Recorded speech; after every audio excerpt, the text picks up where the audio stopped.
together for tales of bruise in hand. Doug and Ryan lead the laughter, best podcast in all the land.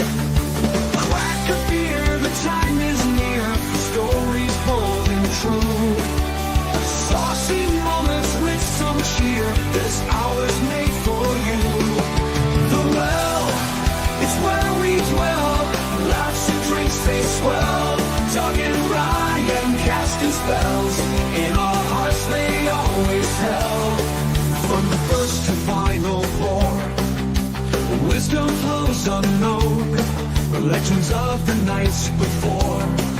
In laughter we have grown, shots and stories intertwined, underneath the moon, bruise and banter so divine. Happy Friday. We're back. Happy fucking Friday. Happy Friday. It's an ASMR podcast this week. 1 hour of close to the microphone whispers. Welcome everybody to the show. You like this? You like this right here? Ooh. Is that nice for you? You like Let's that? see if they can hear this. Oh. Ooh. Oh. You're gonna want to listen to this on some good headphones. Little tech deck on the bottle. Ooh. That is a nice little sound. How's it going? What you drinking? Birthday whiskey. Let's go. That looks kind of fancy. The label, at least, looks not manufactured for 1 billion bottles. Yeah. Deconstructed label. I love a deconstructed label. Nika coffee grain whiskey. Sounds good. You know what I sometimes eat for breakfast in the morning? What? I call it a deconstructed peanut butter and jelly sandwich. It's just I don't know why not eating them both together on a piece of bread, but doing one piece of bread with peanut butter and one piece of bread with jelly. Yep. It feels more like breakfast, you know. So do you do butter, like a foundation of butter first? No, I'll just go straight, or I'll do like banana on top of the peanut butter, but no butter base. Toasted or non-toasted? Toasted always.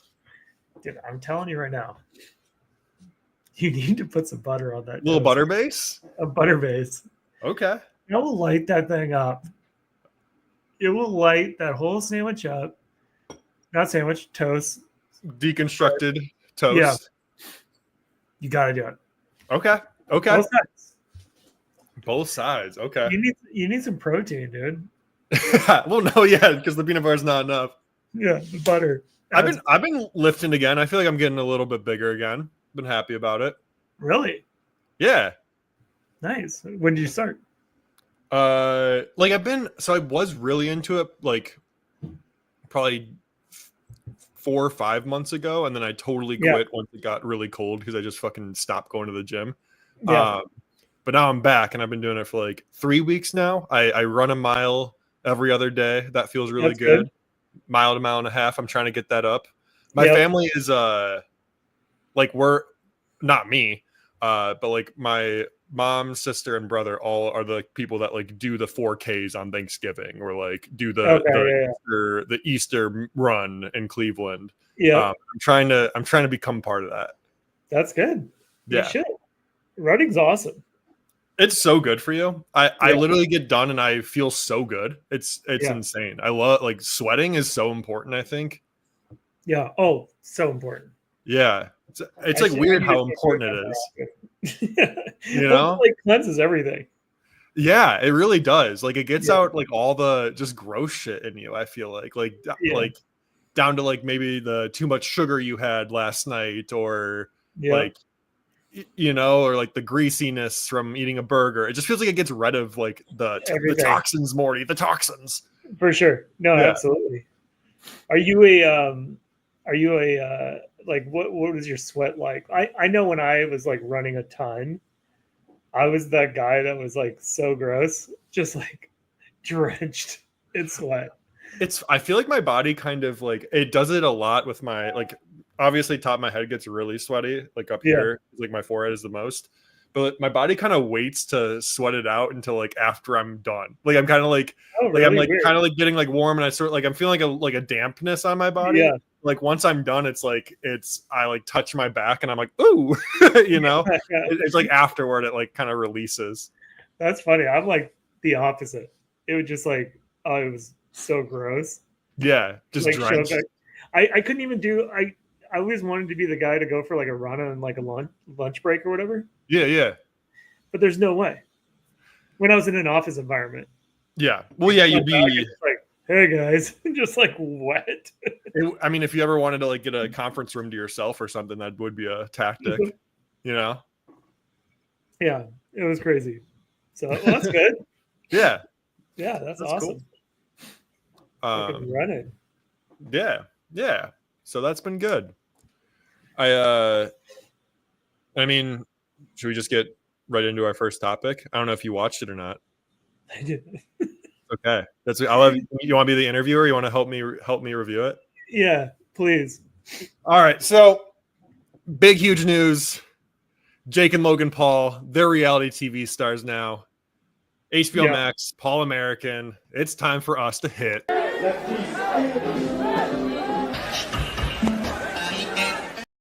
I'm trying to up the production. So we're doing we're doing a review, right? So let's get into the movie theater. Okay. Oh, look at this. I know. And here I'll hit a little banner for us too. It's all official now. Yeah, big Paul American review. Before we get into this, did you see like someone shared a piece of footage of them in Times Square? Where it was like dead? Yeah. I did. I had the realization last night as I was watching it. I was like, oh, I might be the only person watching this. Yeah, how many views does it have so far? Let's see. I don't know. I wish HBO would show you like amount of clicks or something. That would be incredible. Well, I was just gonna look at the trailer. Why would only 43,000 views on that trailer? That's kind of rough. That's rough for those guys. I mean, it's really tough. They're a big deal. They're like a giant deal. I mean, like, yeah, sort of. I guess sort of. I took some notes because there's things I wanted to discuss with you about it. So, Paul American, the headline is I came away liking them way more than I thought I would. But really? I think the bigger headline is like I can't stand their dad. Oh my god.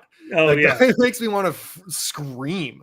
Couple of things like on the very first, like within the first minute, they're talking about like their family dynamic, and they're getting like makeup done. Like it's sort of like a behind the scenes thing. Yeah. And Logan says, "My mom remarried, of course, because my dad's a psycho." And from there, it just sets the tone of like this dude is crazy, and pretty much every time they show him, he is just like, and I know him from a previous like controversy where he was like doing some weird things with some girls that were like 17, 18, and he's in his he's like a weird woman. He's a weirdo. Yeah. And like pretty much every time they get to him in like a interview thing, he's just like is talking about sex. So the first thing he goes in here, they're talking about how when they first moved to LA, his mom is like, I was just worried they weren't going to look out for each other. I know so many people don't make it. And then they sit to his dad and they go, I thought they were going to turn to porn or do something, just start fucking. And I was like, what the hell? Next thing they talk about like the rise of Jake and Logan Paul, and the most viewed video on Logan Paul's YouTube, which I wouldn't have known this, is a diss rap track he made about Jake. Oh, I think I remember that. Yeah. And in it, he reveals that he's dating Jake's ex-girlfriend. Yeah. And the dad's response to this was not about the dynamic between the brothers or how like the mom was literally like, Logan's got to like look out for his younger brother. Like, I just thought it was like a bad move, like, all that stuff. And the dad literally, his takeaway was, I don't know why Logan did that. He could get any piece of tail he wanted. I don't know why he's got to go for Jake's piece of tail. I mean, he could literally have whatever he wanted. Was his whole takeaway from the whole thing was just like, Like, why isn't Logan just having more sex with other girls? Yeah. Dude was an absolute freak. And He's he's a the main freak. thing I wanted to talk about. And then the last thing I'll leave you with him was the first episode ends on them basically like getting together as a family and talking about like, do we really want to do this? You know, like what are the risks involved? What are the benefits of the show that we are watching right now? Reason why I actually came away liking Jake and Logan a little bit more than I ever have is they're very honest with themselves. Like it was cool to see Logan Paul just be like literally admit like I want to be a reality TV star. And I don't know, there was that kind of like directness and just like him going and getting what he wants, and like the way his girlfriend, long-term girlfriend, maybe wife, fiance or something, talked about it too. She's like, look, like I know it sounds crazy, but like he's a good guy. Like his thing is just he knows how to get attention, you know. And she's like, you know, I used to be a model, like I know all about like the attention game, and just like that's what he's really into. He just knows how to get it, and he's really good at it, and he wants to keep doing it. And their dynamic, it was really cute because he was trying to like explain to her why they should do the show, and in his presentation to her, which it was very cute, he did like a PowerPoint to like pitch it to her. And in it, he was like, and look, the main reason I want you to do this with me is because I want to be a reality TV star. She goes, you finally admitted it. And he goes, and I can't do that without you, you know, like, and I was like, oh, like, that's like really, I don't know. Yeah. I came away being like this dude has a heart. Like, yeah. I don't know. It was a really good moment for me. That part, I thought that was actually really cool. Yeah. I mean, I'm sure it will do well, whatever this is.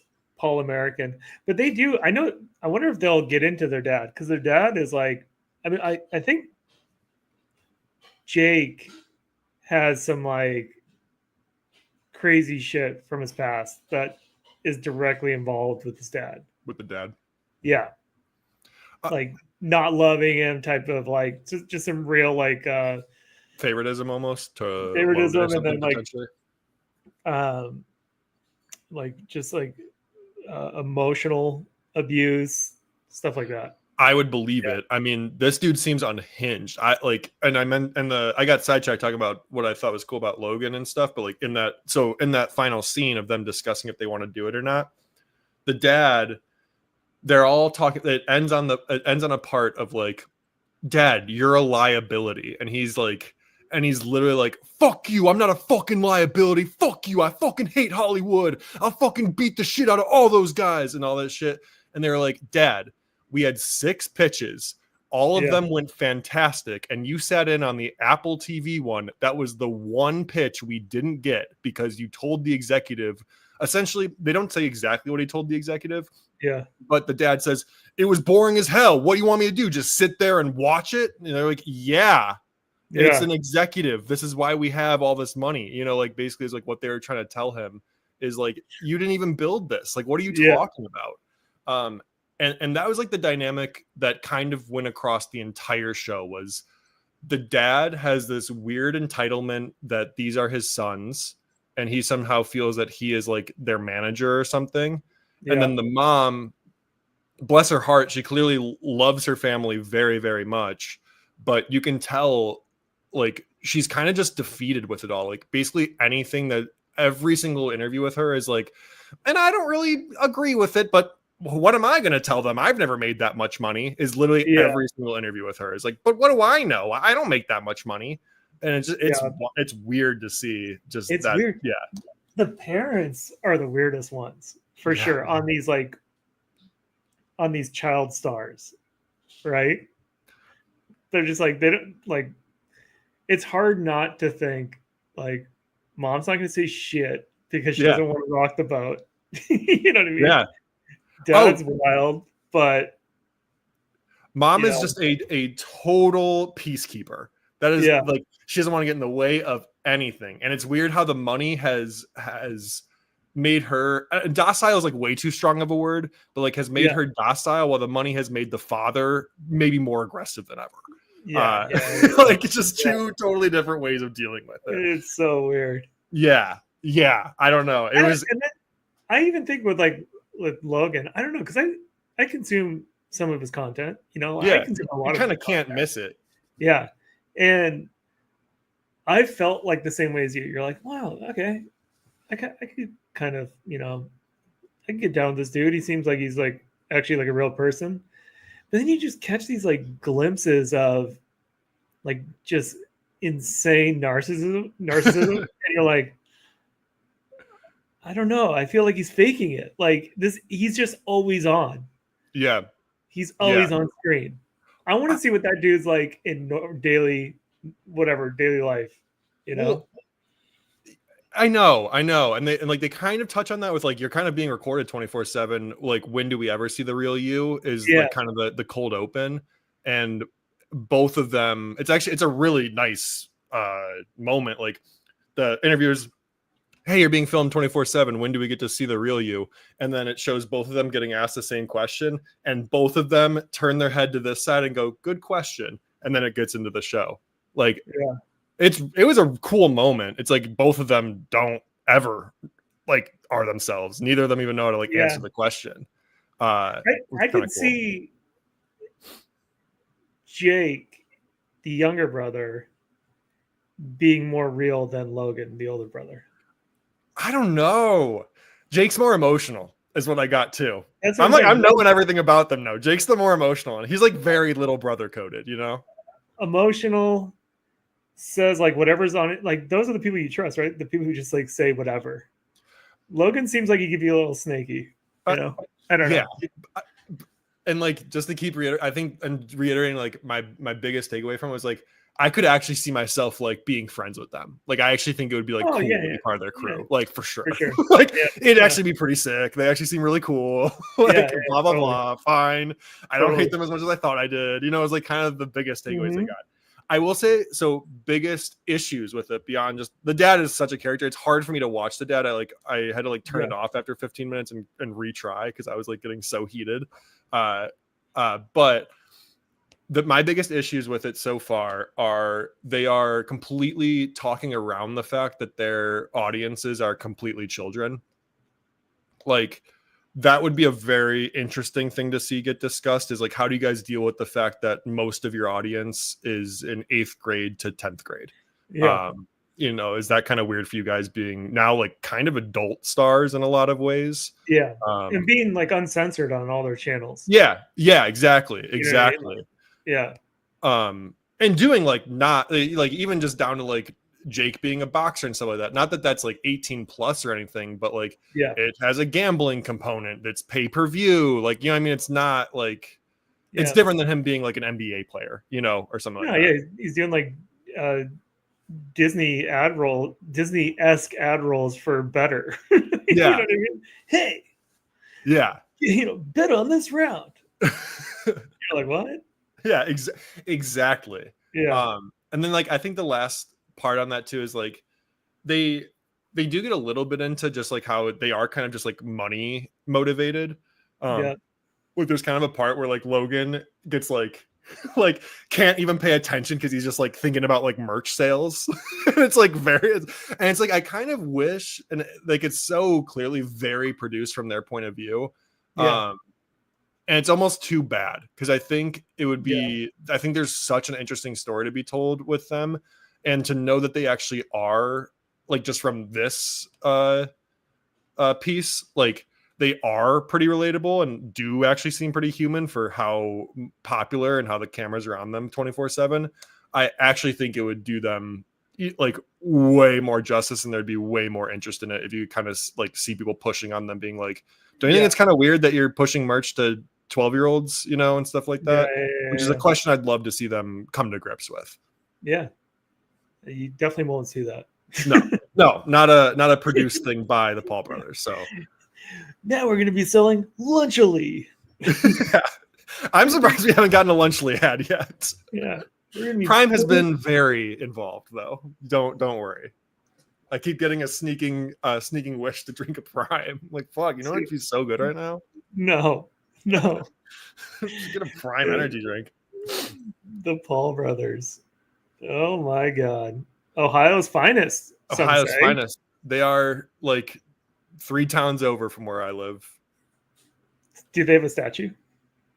I don't know. Maybe they do at Westlake High School or something. Like a bronze. I think they do have like Like some it looks sort like a of Muhammad Ali. Like yeah, like knocking out someone from like a rival school or something. I do think they have some sort of like thing for them at Westlake I'm High. sure they do. Yeah. I need to ask my niece. She goes to Westlake. I feel like she told me that once. Yeah, my niece goes to the high school that the Ball brothers went to, so this was very near and dear to me. Is that so goofy? I like think about that. Like, this is the weirdest thing in the world. It's so weird. But I mean, actually, a lot of talent lives or comes out of Ohio, right? Yeah, especially Cleveland area. We're pretty like Yeah, you guys got a lot of shit going on up there. Yeah, people always leave to get famous. It's so bad there that they're like, if I can just make it out of here, I'm going to be the best person in the world. I just gotta get out. Gotta get out. But yeah, if I were to give Paul American like any score out of 10, it'd be a 6. I don't want to tune into episode 2. Like I don't think I will. Yeah. But I was glad I Where watched did episode 1. you watch it on HBO Max? Yeah. Okay, I'll try to watch it. What's up with cover art? It's just here, we'll pull it up. It's just like so it's very like rich new money is like kind of the whole vibe of like their promotional stuff. Oh, I'm seeing this. Where it looks like they're about to do a fight or kiss. or kiss. That was I think that was like what they first came out with to tease that they were going to do a boxing match against each other. Yeah, pull that thing up real quick. That is this one. Yeah, do the other one right there to the right of it. They put eyeliner on Logan? Yeah. You actually see them take this picture in the first scenes. They talk about how weird it is that they have to get shirtless and with each other and everything. It's very weird. It is really weird. Like the more and more you like look at this stuff, is like it's kind of weird. That's your bro. Okay, let me see the one they're using. This is the one they're using. So Logan got in that one. It appears that Logan got bigger billing than Jake. But it could just be the other image looks correct, but the crop version appears that way. I mean, here too, Logan is the focus. Yeah, I do think like what I said is like they actually show Logan talking about wanting to be a reality TV star and how like he's transitioned. Like I didn't realize he was like a fixture in the WWE. I thought he was like a guest star once or twice in Cleveland. But like he talks about how like that's what he is his passion. And that's like what he wants. He wants to be the biggest WWE superstar. So like a lot of this and the way they kind of present it is like Logan is sort of the one more so pushing for this than anyone else in the family, and it's more him wanting to be a reality star. Jake still has this like I don't know. I kind of buy it the way he talks about it. It's hard to tell. He like really thinks he's going to. I mean, he is, I guess, but like he like is all about like boxing.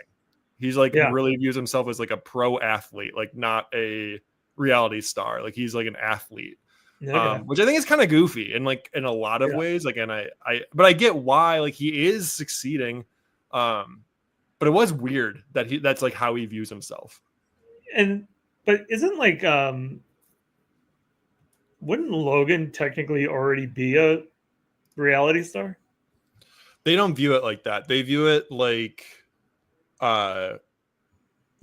they one of the funniest things like when they're pitching the show, they mention that they want to be the testosterone Kardashians.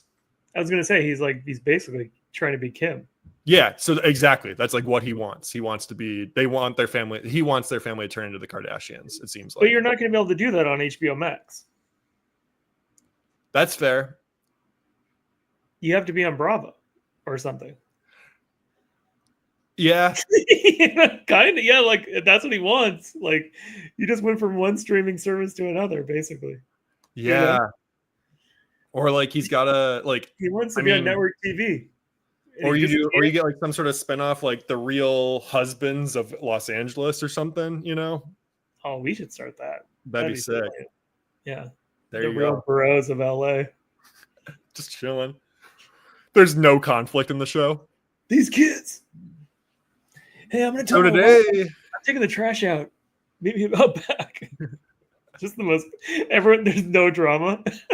I was thinking, yeah, like it would be like, so today we're going to go to the bar, drink some beers, go to the beach, and then I don't know, we'll just see what happens. That would just be what happens. They're just like dapping each other up, laughing. Hey, man, Yo, what's nice to up? see you. That's it. It's just done. Yeah. Oh, dude, that's content. There That's you good go. content. You know what isn't good content, you could argue? Okay, what? You could argue that the way that, simply just clicking a button, writing some prompts into somewhere or whatever, and then having it generate something that looks like something else, Yeah. might not be the best product, which takes us to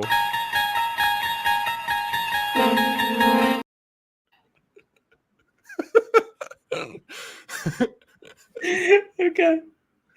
Oh man, this is great. so we're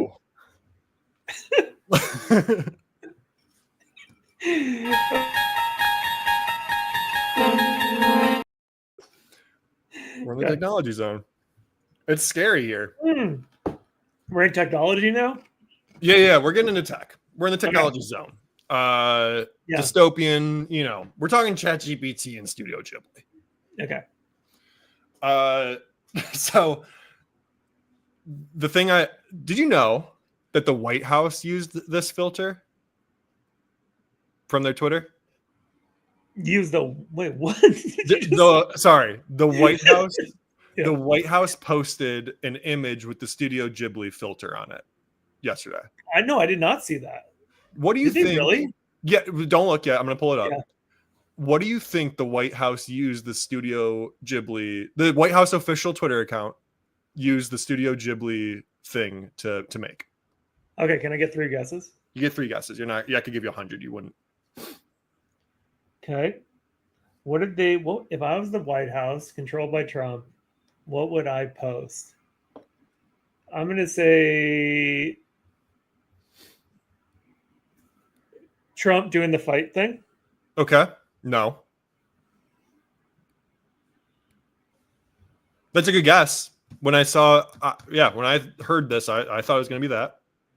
Pete Hegseth looking at his phone, adding someone to a group chat. You're both closer and not. Okay. And then I'm going to say third guess is going to be Trump's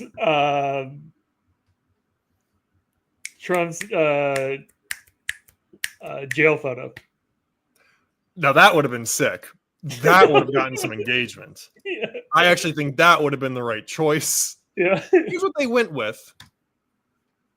It's a person getting detained for fentanyl trafficking. You're fucking lying. No, I thought this was a parody account. It's for real. What? That is fucking crazy. Go back down to it. This is what they posted using the Studio Ghibli filter. Oh my god. Oh my lord.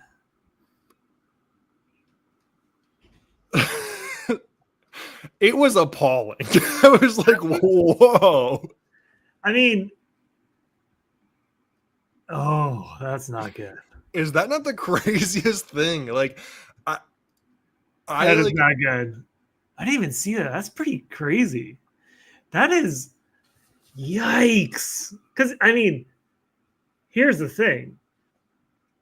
The separation of art and, like, actual news, like, this just appears like the U.S. is just arresting people of nationality, different nationalities. You know what I mean? Yeah. There's zero context here, except, I mean, obviously they added that, but no one looks at that. No. I mean, that's the headline, like the image, Yeah. Oh my gosh. All the things you mentioned were like, home runs, Yeah. Even I would have it would have gotten outrage too, but I could have definitely seen them posting a Tesla in front of the lawn of White House, right? This is crazy though, so I had to show you that. That's crazy. I can't believe that. It's like dystopian. I thought this was like really, really kind of crazy. Wow, what the heck? Who okayed that? I mean, yeah, and that's why we call this segment.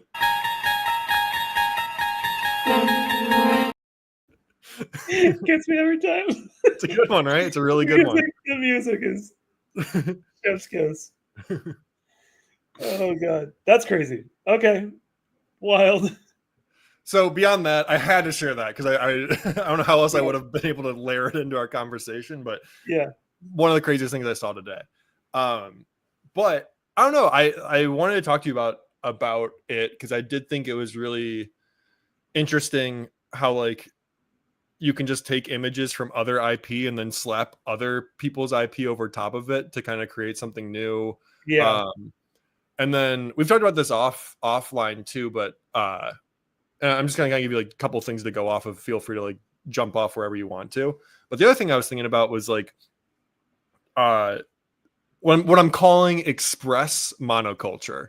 So, you know, people talk about like monoculture's dead. Like we don't all go see the Titanic anymore. Like, you know, we don't all watch the same TV shows. Really, it's like only sports are the only thing that like happens live anymore. Yeah. I almost view this as like the next step in monoculture, but in a different way. And something I was talking about last night, which is like, we all saw that Studio Ghibli filter ripoffs, whatever you want to call it, were going viral yesterday, but we all saw different types of it happening. So like the monoculture is us seeing Studio Ghibli stuff, but the modern part of it is that the stuff we saw was all different, you know, like, like the memes I saw were geared towards me that I would share with you. And I might never see the stuff that you saw, but we can both talk about this happening. So yeah, but either way, like, just curious kind of how you felt about all this stuff. Yeah. I don't know. I thought more about it after you and I chatted. It sucks. It sucks for the artist that, you know, he obviously doesn't like it.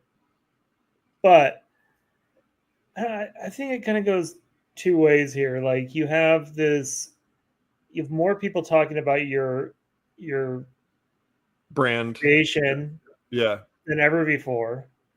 I mean, you've now like permeated it into like way different subsets of culture, right? That like I know like you gotta believe that some kids are like looking at it like, what the fuck is Studio Ghibli? You know what I mean? Yeah, they look it up and they might become a fan, right? And then also with the AI stuff, like, yeah, it's annoying that someone can just like very easily spin up your creation into their own creation, right? But I feel like that's kind of been it's kind of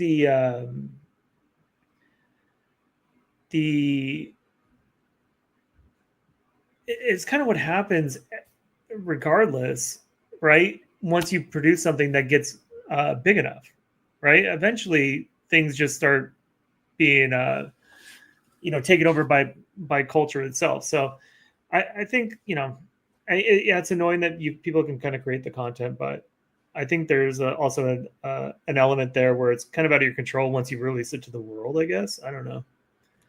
I was thinking about some more, like, you know, it's like Family Guy or something. Like Family Guy, once it rose to its like level of popularity where it's at now, I mean, now you have people ripping off. They were ripping it off before AI. Well, let me ask you a question, because I actually like. Do you think there's more? And let's just use like the word like legitimacy or like validity or whatever. Do you think there's more legitimacy in selling like a knockoff Family Guy T-shirt or telling AI to create a funny picture of Peter? Or do you think they're both the same amount of legitimacy? Does that make sense? Yeah, I think so. Like I mean, both are. Well, no, kind of. It kind of doesn't because like one you're selling, assuming you're selling. The other one is just like a personal use. So you're kind of like just extending that brand's reach, essentially. You know. Yeah. Yeah, I don't know. It's gonna get gray for sure. It's gonna get harder and harder, especially as fast as people can spin it up. That's the problem. Like back in the day, you could like if it would take a certain person to or group of people to like spin up some like spoof content. Yeah. Now it's like you can do it. I kind of think like that's where the frustration comes from, is because like even if I guess like that what I was trying to get at with my comparison there is I almost sort of feel like I personally feel like the knockoff product is more legitimate because like there's some sort of craft involved. Yeah. Or if you were just drawing like sketchbooking and like, oh, I made a thing in the style of South Park or whatever. You still have to know, like you would have had to have honed those skills at least a little bit beforehand. Like you would have had to have known you want to make art or have like practiced that style. There's a certain reverence that comes with having to do it by hand, I think, even if you are completely copying. Well, to me, I think the thing that frustrates people is just the ease of it. Like I can make a Studio Ghibli thing without having like I've watched Howl's Moving Castle. That's the only one I've ever seen by them, and I like it a lot. But I have no ability to like create digital art, but I can do it. And I think that's like where like the frustration, and like even like when I'm doing it, like when I'm like making that, I feel like a fraud. Like I can't imagine. Like, I just can't believe there are people out there who are like legitimately trying to like defend like AI artists or being like I'm a prompt engineer. I know. Like that feels like complete snake oil. Yeah, like with the Ghibli stuff, you don't have to. You do not have to be a prompt engineer, so that's a fucking lie. Yeah, 100%. yeah. Like Anybody can do it. We were making it in the $20 version of GPT. Yeah, Studio Ghibli. You want to know how to do it? Draw, send image, draw as Studio Ghibli. Yeah, exactly. Done. Yeah. Don't pretend like you're adding like this paragraph of shit, nothing. Yeah. Studio or ChatGPT, please generate a U.S. Border Patrol agent in the style of create a fentanyl addict. See what kind of person it makes. Yeah. Do it in Studio Ghibli. So I don't know. It's just the speed, and then obviously it's like takes like that with the White House where you're like, I mean, that poor guy is probably like, fuck, like, so like that was so easy for them to make. Like, at least somebody who had to like craft and take time to copy the style, they probably wouldn't have made that. You know what I mean? That's the other thing is like you're putting the power of art into like, and art shouldn't be excluded, but I think like the power of art comes from the craft in it, right? Like the fact you have to hone skills to be able to make your art worthwhile to look at, to make any message you want to make actually stand out. So there's like a reverence that comes with that. Like in order to get art that would stop people, you have to do it for a long time, which would therefore you would think you'd have a better opinion of what you use your art for because it would just mean more to you. Versus now, like I think they're funny, but is it good that there's a Studio Ghibli version of 9/11? Like no. I don't know. Probably not. Like it's probably not a good thing. It's probably neutral, maybe, but it's also could be kind of negative. Like you're kind of like it's funny. It made me laugh, and I don't know if that's like a good thing, Yeah, I don't know. It's gonna be interesting to see like how it all like shakes out. But to your point, like art in general, I wonder like art in general is just gonna change dramatically, probably over like the next like 10 years, 20 years. And and there's gonna be like I'm excited to see like what is that next version. I don't think it's gonna be like AI prompt art. I don't think so. I think it's gonna be something else. You know what I mean? Like what are humans going to be? Because like at some point, the internet is just going to be saturated with this shit. It already is, but now that you can knock the shit out at speed, and at scale, like it's going to be crazy. I think it's going to be like those people who really like have honed their craft are going to stand out even more amongst us, a sea of bullshit. You know what I mean? I think that's what's going to happen too. Like I do, like, because you can always say this stuff about, like, you know, AI is always just copying what came before it, so you can always just be the first thing, you know. Like I think being the first thing will have all the more power of being original. That's been the case forever. I think originality, but I do think though, like within the past maybe like 10 years, 15 years, maybe even more recent than that, frequency has kind of been the thing that's won. Even in my opinion, I think sometimes frequency beats originality, which I think is a detriment in a lot of ways, because it leads to just like what I, even though like some content is like, I'm thinking of a football creator on YouTube specifically that I won't call out because he's very popular and like he's good, but he's posting a video, like a 20-minute video every single like other day, and they're good information, but it's basically just him rambling and with not with unrelated highlights on top of it. He got really popular because he's posting, he's very smart, he's very good at his stuff, but it's not a well creative video. I would never sit down to watch. Even the people in the comments are like, I always throw on your stuff to listen to. It's not a YouTube video, it's a podcast. And I think about that kind of stuff a lot, where it's like I almost feel like AI is making the frequency part easier to do, but it may even make the originality part harder to do, because it's going to be easier to just lean on frequency, if that makes sense. Like the connection I'm thinking of, just like there are some people who do like pieces of content, maybe they post once a month, once every 3 months, but it is like appointment viewing for me, like in the like football space, versus this dude who's like, I might watch one of his 20 videos that come out a month because I just know it's going to be rambling, you know, saying shit. No, that's interesting. I don't know, we'll see. I'm definitely taking part in this whole like. I think you'd have to. I think like you'd be. The way I've used GPT probably the most is like, when I like do research and stuff like that, I tend to like just have a ton of notes, and then it's hard for me to like sift through them all. So I'd like really like to just like give GPT all my notes and be like, what seems to be like the most important stuff I'm calling out here. So that it can kind of be like the objective voice versus me having like a, you know, like a pet like bullet point that I just thought was cool but doesn't actually work within what I'm trying to make or something. For sure. So I think it's going to be an amazing like research tool. I got some interesting thoughts. I mean, we were kind of chatting today, but I think also too, it's how you approach it in your general strategy on like your just general level of like taste and strategy against AI, and then the fact that you can do some of these things like really quickly. You're like, well, this could maybe work. So yeah, I don't know. We'll see. Yeah, I think so. The people will vote. The people will vote. The best ideas will float to the top, they say. This is AI slop. The marketplace of AI. Scared that the White House is doing that. Dude,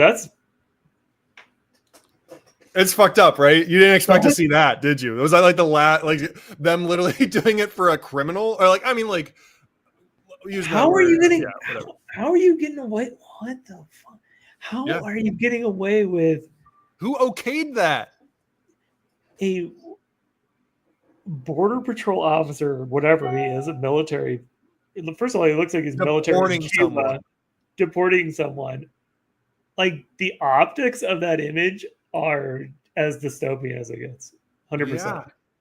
Yeah. That's crazy. It's a very wild choice. It's one of the. It's like I have typically, you know, I feel like me and you're both kind of similar. Where like I do think like people have certain identities, and they're right to feel despair and angst. But I do think like some people of certain identities, even like just white dudes that are like liberal and shit like that, can like be a little too ready to be a victim or too ready to be everything's falling apart, the world's on fire, everyone wants me to die kind of thing. I don't always think is true. But then you see stuff like this, and it's like, I understand the paranoia. Like, Yeah. I'm becoming less and less of like that, like what I would consider like a level-headed person, and being a little bit more like, yeah, I don't know, like maybe you should be like scared and like, like I don't think it's crazy to be like as worried. That one is it's hard not to imagine them all like laughing at it or being like, this is gonna be sick. Thinking it's so funny. Yeah. Do you see the Doge boys in the group chat? Like, this is not Elon good. probably thought that shit was hilarious. Oh, what a bunch of nerds. What a bunch of nerds. Fucking sucks, Right. dude. Next, well, what's up? I'm sorry, I didn't want to. I just couldn't talk about that anymore. What you were gonna say? I said I just couldn't talk about that anymore. Yeah, for sure. Well, we were talking about the marketplace of ideas. Yeah.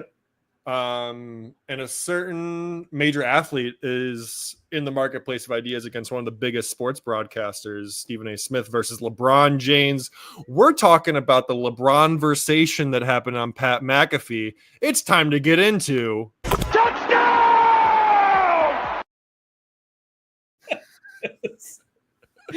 Yes. Wow. So this show might win like an award. the production value has gone way up. I'll tell you that. LeBronversation. That is what Pat McAfee called it on his show. The LeBronversation. Fucking, that's got some legs. It does. I did watch it. I watched between, your little those, time. like that, yeah, those minutes. Yeah. Yeah. Interesting. Yeah. Did you watch the whole? You watched the whole thing. I watched like 45 minutes of it. Yeah. Okay. I listened to like 45 minutes of it. Yeah. Does he really tell all? Not really. I mean, like, there's just some good, like, there's some good pieces in there and stuff. Like, I guess the biggest thing on it that's like funny is just that him and Stephen A. Smith are having this feud for like the last few months. And like LeBron was like seemingly like so tactful in it all, like going on ESPN to criticize ESPN. So then they like can't really like talk about, like, it's so weird for them to talk about now too. I read this article where like it was funny on like ESPN's homepage. They like did a like quick write-up about like the LeBron thing on McAfee, and they completely leave out the fact he called out Stephen A. Smith and was like, oh, now that we're talking about him, I don't know if you saw that part where he's like, he's probably going to his fucking freezer and his whitey tighties all fucking pumped up that I'm putting his name in my mouth and stuff like that. I thought that was funny. They leave that out. And there's a part where there's this guy, Brian Windhorst, who is like a major Cleveland reporter, and he went to the same high school as LeBron growing up. And so like, he always got like all the scoops on LeBron and stuff. And they like sort of reference him. They don't call him out by name. And then LeBron says, like everyone over at that network wants to act like he's my best fucking friend. I don't even know the guy. So he like tried to like burn a bridge with Wendy too, which was sort of funny. Shit. And like a lot of people came to his defense being like, he's never said that he was your best friend. Like, and which he hasn't, like, but like LeBron was just like definitely trying to like ruffle some feathers at ESPN. It seemed like a lot of NBA players and have like problems with ESPN, like the way they do their coverage and stuff. Even like the TNT guys, Charles Barkley called out ESPN for being like a shitty network, and they're going to ESPN next year. So like he's calling out his employers, saying like, your guys' shows suck. Correct me if I'm wrong. What I took out of that time, the LeBronversation, is TMZ like leaning into almost like, or is ESPN leaning into more of like a TMZ level format with these athletes, like poking into like personal life, everything? And that's like the issue. And so the larger conversation to have around here is just like ESPN is a really good example of this, because it's like their coverage has gone, and it's in every industry, but like all the coverage for the niche is becoming almost more about the person giving the information than it is about the niche itself. Like we're tuning in to listen to Stephen A. Smith, not to discuss the Lakers season and how it's going. You're tuning in. I think less and less people are tuning in, but like tuning into like Kendrick Perkins in a halftime show, not to discuss what's going well or to give analysis over what the teams are probably talking about in the locker room, but to say the best player on a team is chicken shit dude who's not right for the big moment. And solely based on their opinion. Yeah. There's almost no analysis, and you can see it like almost in a lot of different places where like the thing that we're all getting together to watch, whether it's like a YouTube creator, a TV show, whatever, like the niche is almost like kind of in the background. It's more about like that person's brand, which I think is like it's good and bad. Like there's a reason we're here. It's because people gravitate towards that information. There's a reason why sports shows that focused on scheme and schematics and gameplay and stats do worse. There's a reason that ESPN has gone this way. It's not because they hate sports. So now LeBron is pushing back on that, and LeBron, I saw them mention The Last Dance, and I assume they were chatting about the idea that like we've talked about this in past episodes, but like how you never knew the personal life of the athletes. These are your heroes. I mean, they could do whatever Michael Jordan, Scottie Pippen, like all those guys had no idea what they were doing until that show. But they were up to no good, but it still doesn't matter. It didn't mess up my view of them at the time. So it's just like when the reporters are also characters in the league, I think like it's not good. I think it starts to become kind of an issue because they have such different incentives on how they report now. Skip Bayless, he's giant personality on Fox Sports, but like his whole career is just being a LeBron hater. And he was one of like the first people I think like in modern media to kind of realize like, oh, you don't have to care at all about the information you're saying. Like you have to be a character that people tune into. People who hate LeBron are going to ride and die for you because everything you say that's negative to him, they're going to take as gospel. Like just worry about having that argument and no matter what, so you can always have your brand and always get sick clips out of it. And like, I think a lot of people have figured that out. I think you can see that, like you watch someone for a little bit longer, you kind of see like, oh, they're this, that doesn't really happen in football, does it? I think I feel like all those guys are just like good old boys, like actually talking about the game. They do. I mean, that like me being someone like really deep into it, like you can tell like there is a lot of reporters that have favors that they need to do for Aaron Rodgers. Like there's no reason there should be a new article written about him every other day about which team is he going to choose. He's not choosing a team. He's hoping somebody calls him. Nobody wants him. That's why he's still out there. Like they're not writing articles about Trey Lance, who's 25 and hasn't really had an opportunity and could be really good. Like, they're not writing about the other guys that aren't, and instead of a 41-year-old, in my opinion, washed up quarterback, like who cares? Totally. But he's famous, and you've got favors to come in for, and like, you got to do it. So that's more of like where you see it in football is the reporters and the agents are so buddy this year in NFL free agency, like tweets, they would say like, so-and-so got this deal for the Browns, enter space below it. The deal was negotiated by Doug at Leverage Sports. And it's like, what who cares? Like, who's that for? And it makes you think like just the media landscape is so weird where like agents are almost like advertising their services to players within the reporters' tweets that are supposed to be for the public. Like, but why do you care? That's kind of like everything, right? That's like, I get, but it never was like that. That's like the new thing in sports, at least. I don't know. Yeah, they're just taking a playbook from general marketing and advertising. For sure. Like But press release, yeah. you know.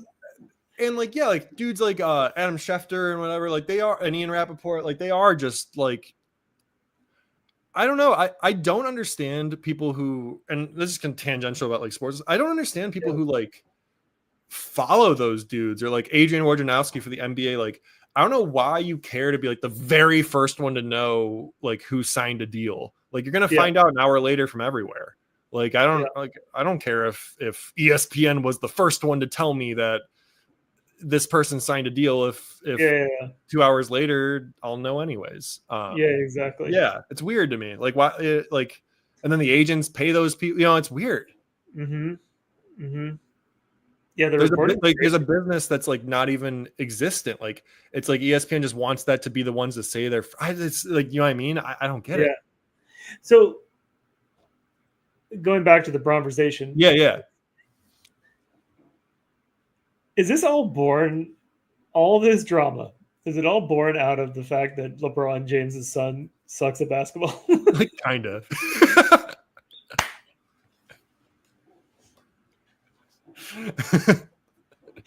I would say like, yeah, kind of. Like I think it's kind of like hard he sucks. I saw the best clip of him at warm-ups. Like, guy passes the ball, he's like, air ball. I'll send it to you. You got it. From the three. Just like, hey. Just like, he's not a good 3-point shooter. Yeah. Doesn't touch anything. Yeah. Just like, oh. Just hums past the front of the basket.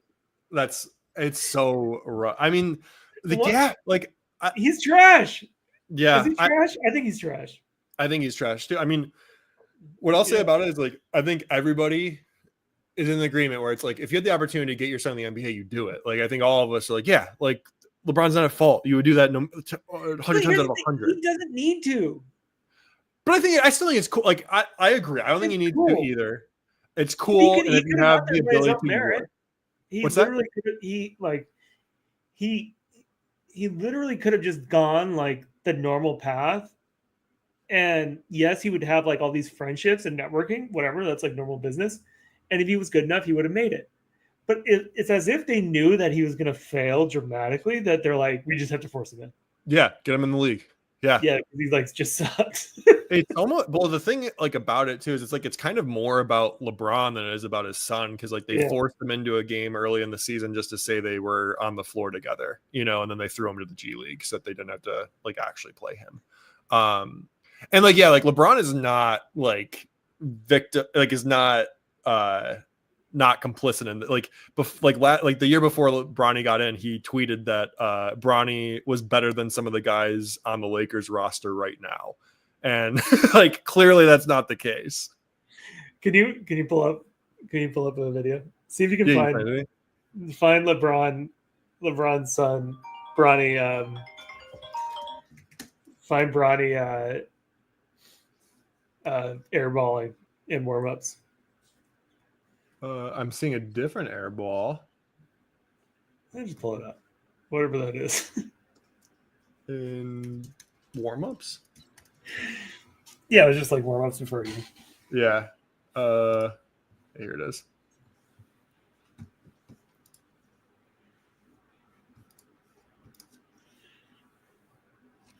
All right.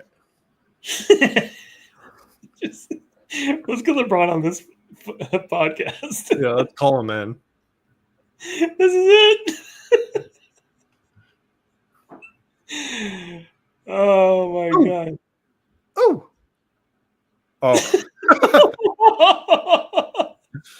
That was tough.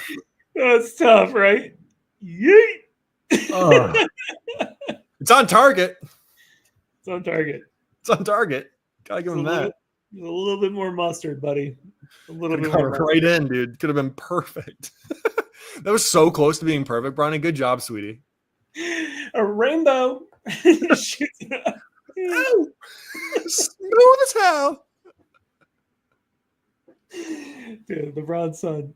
I mean, that's like,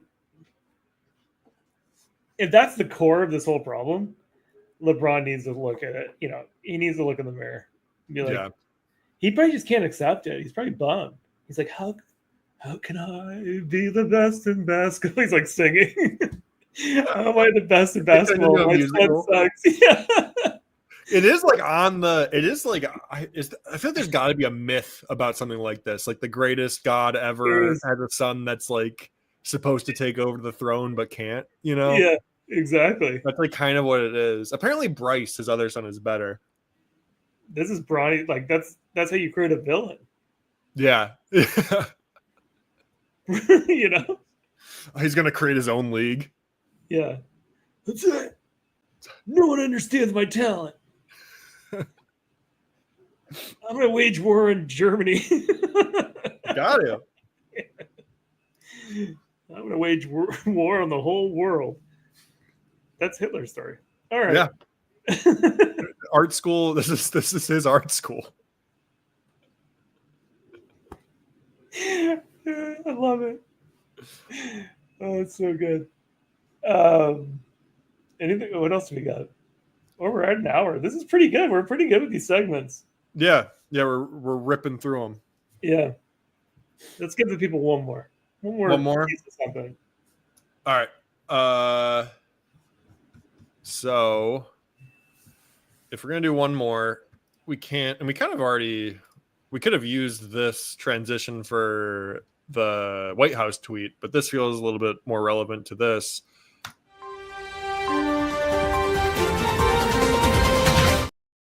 So They're so funny.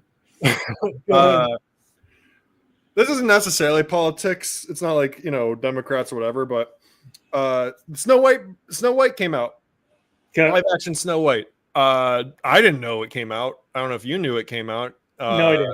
No idea. They got a lot of, from what I heard, they got a lot of backlash from the first trailer and then basically just kind of like quietly released it. Okay.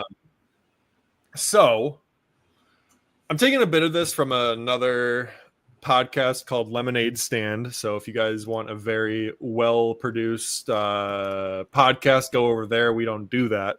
But they talked about this, and I thought it was really interesting. So one reason you might think Snow White underperformed at the box office is because, well, Snow White isn't white, which is insane to me. I sure got up in arms about it. How dare they? I'm just kidding. I really couldn't care less. I was actually talking to a friend about this, and I just on a side note, I'd love to hear your opinion. Yeah. I can completely suspend my disbelief when it comes to like even if it's like, let's say the couple is a black dude and an Asian woman, and they have a white kid, and it's never discussed that and it's just known that the kid is their biological kid. I have no problems. I like literally don't care. I'm just like, oh, I guess like the best actors got the jobs. Yeah. That's kind of how 100%. And I was also, about, why would the white in Snow White mean that she's white? I don't think that's actually what it is, but I like to think that that's what people got up in arms about. I was like, she's called Snow White. That's what I think the assumption is. Yeah, she's gotta be white. It's a last name. It's a last name. My last name is also White, so I just assume everybody's last name is who's white is white. But you could like, and it's kind of like a trend with like other movies having this happen to them too. And you've seen a lot of like casts that are being recast as an all woman, as white characters now becoming people of color, whether it's black, Cuban, Mexican, whoever, Asian. A lot of people are kind of saying like the Hollywood's falling of Hollywood is because people don't actually want to see these people represented. They just want Hollywood to stop being so woke. I mean, I don't believe that to be true at all, but yeah. So let's talk about it. One thing that they pull up or talk about on that Lemonade Stand podcast I thought was really informative was the box office in 2024. Yeah. So let's talk about the top 10. I'm going to see if you notice anything about the top 10. Okay, Ryan? Okay. Number 1 was Inside Out 2. That's Number 2 is Deadpool and Wolverine. That was good. Moana 2, Great. Despicable Me 4, Yeah. Wicked, Mufasa the Lion King, Dune Part 2, Godzilla x Kong, The New Empire, Kung Fu Panda 4, and Sonic the Hedgehog 3. What do all of these 10 movies have in common?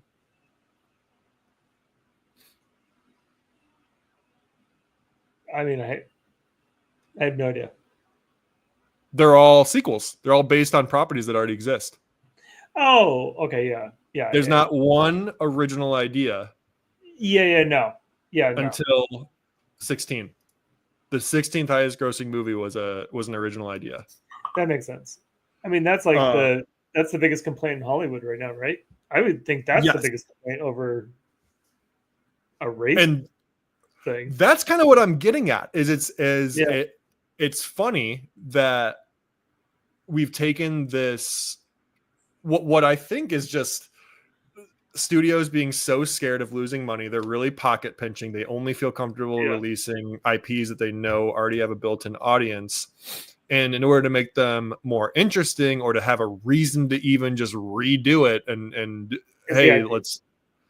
to recast it differently and have something for people to talk about.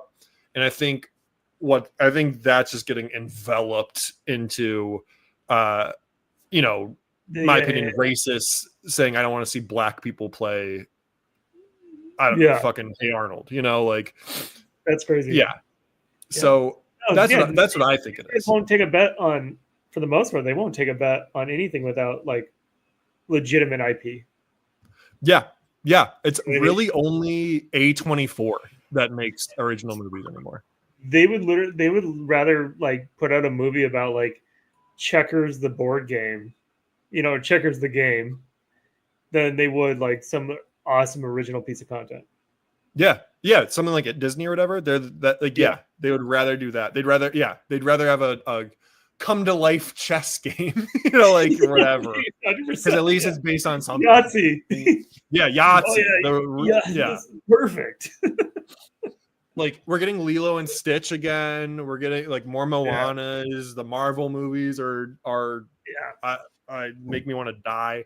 I know there's a new Marvel something coming out, right? Avengers or something. I don't know. Yeah. There's always a new one every year. And it's always the last one. But that Deadpool and Wolverine thing was good. Deadpool and Wolverine was good. Yeah, Deadpool's great. And like it's not like sequels are bad. Like I think like Inside Out 2, I think Deadpool and Wolverine, like those make sense to like do sequels with. I think that like when you're getting to like Despicable Me 4 or like Kung Fu Panda 4, like is it really a story that's got to be told again? I mean, I think Fast and the Furious kind of broke that game wide open. Open, dude. 20, I think. So there's so many. Like you could rock this thing for a minute. Forever. But yeah, like I don't know. That was like my biggest takeaways. It's just like people are more like worn out with IP than they are with like the race of people that are, or race or gender of people that are being cast in it. Because I just think like the normal person is more like me and you, where it's like I don't really care. Like, are they a good actor? 100%. And it's just the people that like are pushing an agenda that have made us think that maybe movies are, like maybe that isn't it. Like maybe people really are upset about that, but I don't think like the normal person even cares. That is so crazy. That is so crazy. Yeah, just loudest voices, dude. Squeaky. Yeah, like even stuff like I remember the Ghostbusters remake where they did an all women cast. Yeah. And I remember like there was nothing wrong with like all those women are like great actors. It was just like there was no need to have made that movie again, and it was really corny. Yeah. And it's like it's not the fact that they were women and couldn't execute it. It's the fact that the material sucked and was stale as fuck. Like anyone would have exactly. Yeah. Bad content. Yeah. That's like you're giving these great actors, like it's such a weird thing where like you're both like sort of propping them up because you're giving these new actors who may not have gotten this kind of exposure into these amazing IPs. So like there is like that sort of idea. I could see like Hollywood like patting themselves on the back for that, or saying like this is actually like a good form of what we're doing, etc. Yeah. But like I don't know, it's like kind of kills the culture. Then you're also like opening it up for these actors and actresses to be like, if you know, if 10, 12, 15 years from now, like DI dies or whatever, and like there could be a note in the history book about how movies got woke and how these actors and actresses were complicit in it, which is like gonna be the wrong story to tell. Well, You know, I always thought like movies in general, like I always thought the idea, at least back then, was, you know, back like a decade ago, I thought it was more like the VC model. Like every movie doesn't need $300 million to be made. Like someone just hammer out fucking like 150 movies a year. All you need is like a few of them to pop, and you're probably covered everything else. You know what I mean? that's the other weird part. It's just how bloated it's all the nobody wants to take a chance. So they all The Rock, they'll pay him 150 million, you know, like yeah, it's so calculated. it's just overly calculated. Yeah. I'd go like the YouTube route. If I was like a studio, I'd be like, well, that's Blumhouse's whole game. They produce movies for like $5 million. They never any actors you've ever heard of are in them. Yeah. They're just like and it's like they the trailer that makes me laugh all the time. I'll probably go. I love these kinds of movies. It's just called The Woman in the Yard, and the trailer is just there's a woman in the yard. And she keeps watching them, and like, yeah, Blumhouse, let's go. Like a bunch of actors I've never seen. You know, are they like, any whatever. good or? Sometimes those movies are like incredible. This one looks like it's going to be awful, but I love bad horror.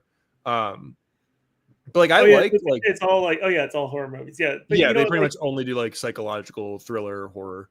But someone needs to do it for like comedy and stuff. It's like the comedy, like the Homeward Bounds. Like remember those old movies? Like they would just like show up, and you were like, you had no idea this movie was coming. You watch it, and it becomes like the most iconic thing you've ever watched in your life. You know what I mean? Like. That's kind of the other thing too. Like you saw the list, like all these movies on the box office top charts are superhero movies or kids movies. There's no comedy. There's no horror. Yeah. It's a complete lack of genre, like visibility too. Every single big budget movie that comes out is action or kids. Yeah. And you need this, like everyone's like concerned about this draw. You need the person to draw them in. I don't know. I would almost argue you could probably get away with some shit by hiring broke comedians who really want to be there to work and like create an awesome movie. I mean, if Shane Gillis writes a movie, everyone's gonna go see it. Yeah. Yeah. If Shane Gillis writes and stars in a movie, everyone will go see it. Like, yeah. I think it would go crazy. Yeah. I almost kind of feel like some of the ones that have like tried to make their own movie, and I don't have a good. I'm just thinking of like a couple of the things I remember, like Machine Gun Kelly tried to like make a movie and stuff like that, and it flopped. And like I think like some of the ones like that have the conviction to do this are like the ones that are going to make studios scared to do it more, because it's like I don't want to work with another MGK, like, you know. Yeah. Well, the studios can turn on a dime. They'll just fucking like if they see something working, they'll be like, oh, "Okay, this is the new move." So, then the last thing we'll end with is one thing the lemonade stand talks about is that for the first time, pretty much ever, China might have the highest grossing box office movie this year in 2025. They are. This movie Nezha 2, it's a sequel. They're late to the sequel game in China. Last year, their top movie was an original comedy. This year, it's a sequel. And so the worry is that now China's going to learn this and start also doing a bunch of sequels. And potentially the United States people who have done this for years are going to see the opportunity of just turning a bunch of old Chinese things into sequels for their market, and then just make all the money over there doing what they've already learned how to do. So do some of the top Hollywood execs and stuff just move to China to make a killing, to take their shit to just make sequels there, you know? I mean, if the sequels are anything like their administration, they'll be like whatever that you just said movie was. Nezha 100. Yeah, they won't stop. It won't It stop. won't stop. Yeah. Yeah, Neja 2 is behind only like ever the first Avatar and Titanic. Wow.